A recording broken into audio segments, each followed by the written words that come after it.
Once upon a time, a long time ago, there was a little girl who lived with her mommy and her daddy in a big blue house at the end of a long gravel driveway at the edge of a forest in a little town on the Oregon coast called Tillamook, Oregon. And the little girl loved when her grandma and grandpa would drive their Buick all the way across the country from Ohio and come to visit. And they would do lots of fun things together. And one of her favorite things to do was to spend time with her grandpa. Her grandpa was really smart about all the things that grow in the garden and that grow in our yards outside. Her grandpa was a horticulturist. He went to college even to learn even more about how to grow crops and how to take care of all of the things that grow around us. And he loved to share the things that he knew with his little granddaughter.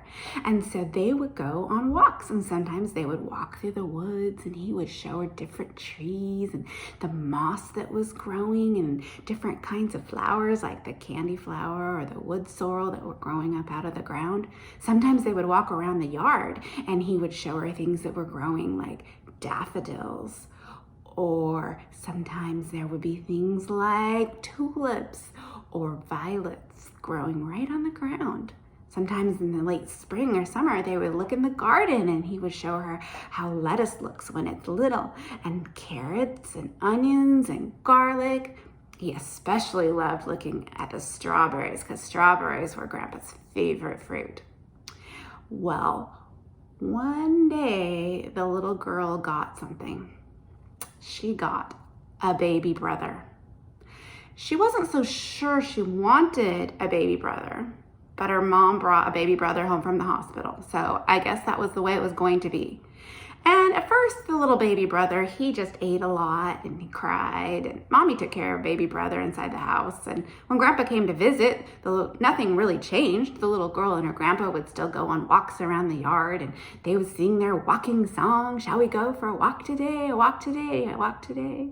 And they would practice marching, march, march, march. Grandpa had been in the Navy, and he knew lots of fun things to say when you walked around together, like left, right, left, right. I had to get home, but I left, left, right, left. And then they would march right up to some new fun thing like maybe a blooming blueberry bush or a raspberry bush.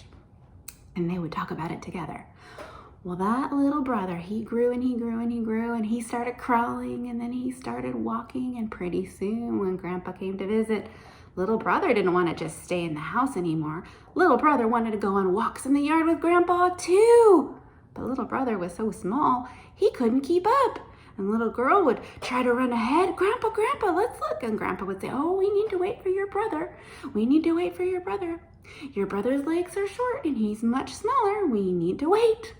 And the little girl would get kind of frustrated because she wanted to go on her fun, exciting walks with Grandpa. But instead they would have to wait for little brother.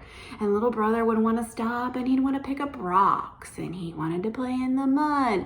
And he didn't want to go and learn all about all the different flowers and plants that were growing. Little brother wanted to throw sticks in the pond. Little girl was kind of sad that she wasn't getting to have her special time with Grandpa anymore. Well, one night the little girl was sleeping in her bed when she thought she heard something, and it woke her up. And she listened and creak, creak. It sounded like maybe there was someone in the house walking around. And so she slipped out of her bed and went to her door, and she knew just how to turn her doorknob so she could open it and no one would hear the door open. She opened her door and looked into the hallway, and she didn't see anyone. And then she started walking down the hallway. She knew how to walk really quietly. And as she got to the living room, there in the brown reclining chair with the lamp beside him turned on was Grandpa. Grandpa was reading something. And the little girl got a little closer and a little closer, and she said, Grandpa! And Grandpa went, what? And then he realized it was his little girl, and he said, what? Little girl, how are you this morning? And she said, I'm good, Grandpa. What are you doing? And he said, well, I'm doing something very special. Would you like to join me? And the little girl said, yeah, what do I need to do? And he said, go to your room and get your Bible. The little girl went to her room and she got her Bible and she took it down to the living room, and the grandpa said, let's sit on the sofa. And so she sat right next to him on the sofa, and he said, I want to show you something special in your Bible. And so he showed her how to look up a verse in the Bible, and they looked up a verse in Mark.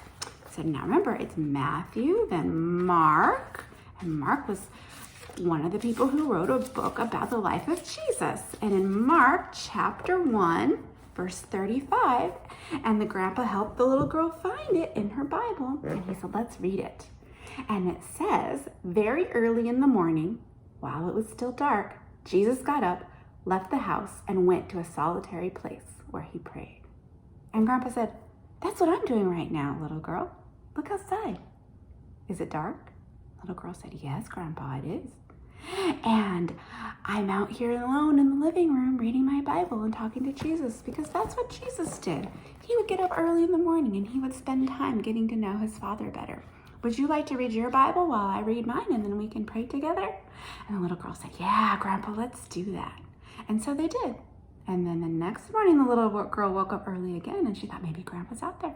And she took her Bible, and sure enough, there was Grandpa reading his Bible. And so they sat together and read their Bibles and prayed. And that was a special time she got to have with her Grandpa without her little brother around trying to interrupt.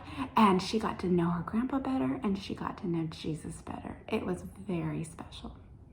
I encourage each of you, if you wake up in the middle of the night and you think, why am I awake? Think, maybe I can be like Jesus. It's very early in the morning. I'm here by myself. Maybe this is time for me to pray and to get to know Jesus better. I hope each of you have a wonderful day and a happy Sabbath.